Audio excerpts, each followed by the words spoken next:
Hello friends, तो आज हम करने वाले हैं रीजनिंग का एक क्वेश्चन जो ऑर्डर एंड रैंकिंग चैप्टर से है। तो यहाँ हमें दिया है 6 person ABCDEF were of different ages, 6 people हैं एंड उनकी डिफरेंट डिफरेंट एजेस हैं। यानी कि कोई भी दो लोगों की सेम एज नहीं है, मतलब सबकी डिफरेंट है। All the ages were integers, सारी की सारी एजेस इंटीजर्स हैं। C was elder to A but younger to D। A से एल्डर है C बट D से यंगर है, तो ये सीक्वेंस में आएगा। नेक्स्ट हमें दिया है number of person elder to B was equal to the number of person younger to A. Number of person elder to B is equals to number of person younger to A. Okay. D was not the eldest, तो D हमारा eldest नहीं है, and B was elder to A. A से elder है B, तो इस sequence में आ जाएगा। The third eldest person was is 27, first, second and third. So third eldest person जो हमारा है उसकी एज 27 है। Not more than 3 person were younger to E.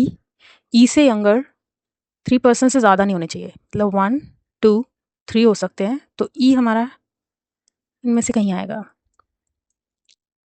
क्योंकि अगर E यहाँ आ जाएगा तो उससे यंगर 4 person हो जाएंगे, तो वो नहीं हो सकता है। A was not the youngest, तो A हमारा यंगेस्ट नहीं है। यंगेस्ट की वैल्यू हमने 1 मानी है, इसलिए हम 1 लिख रहे हैं। ओके।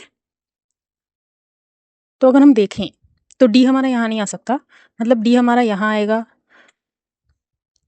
तो C A, या फिर D हमारा यहाँ आएगा और एक छोड़कर अगर हम C भी रखते हैं तो A, क्योंकि A हमारा यहाँ नहीं आ सकता। तो इसका मतलब ये है A हमारा इन दोनों प्लेस में से कहीं आएगा, या तो A हमारा यहाँ आ सकता है और या तो A हमारा यहाँ आ सकता है। नेक्स्ट हमें दिया है A से छोटे जितने हैं B से बड़े उतने हैं, तो A से छोटा 1 है तो B से बड़ा भी 1 हो जाएगा, एंड यहाँ A से छोटे 2 हैं तो B से बड़े भी 2 हो जाएंगे। नेक्स्ट हमें दिया है A के ऊपर C एंड D, तो D यहाँ नहीं आ सकता, तो अब हमारे लिए ये जगह बची, बट यहाँ हमारा C और D नहीं आ सकता क्योंकि D हमारा यहाँ नहीं आ पाएगा और C फिर हमारे लिए जगह नहीं है, तो ये वाला तो हमारा गलत ही हो गया।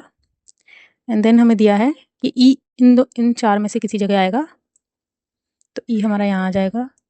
फिर हमारा बचता है F हमारा एल्डेस्ट है। तो ये हमारा क्वेश्चन हो गया है। अब इसके क्वेश्चंस देख लेते हैं।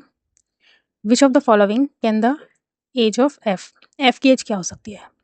तो जैसा कि हमें दिया है 27 इसकी एज है, तो सारे इंटीजर्स हैं, इसका मतलब एटलीस्ट इसकी 28 तो होगी ही, तो मान लेते हैं इसकी 28 है, तो इसकी 29 से या 29 से बड़ी कुछ भी एज हो सकती है। तो यहाँ 29 या 29 से बड़ी एज अगर हम देखें तो ये 29 से छोटा है, 29 से छोटा है, 29 से छोटा है, 29 से छोटा है, तो F की एज हमारी 29 हो सकती है। How many person were younger to D? So D से यंगर हमारे 3 पर्सन हैं, आंसर हम हो जाए 3। नेक्स्ट हम चेक कर लेते हैं FBD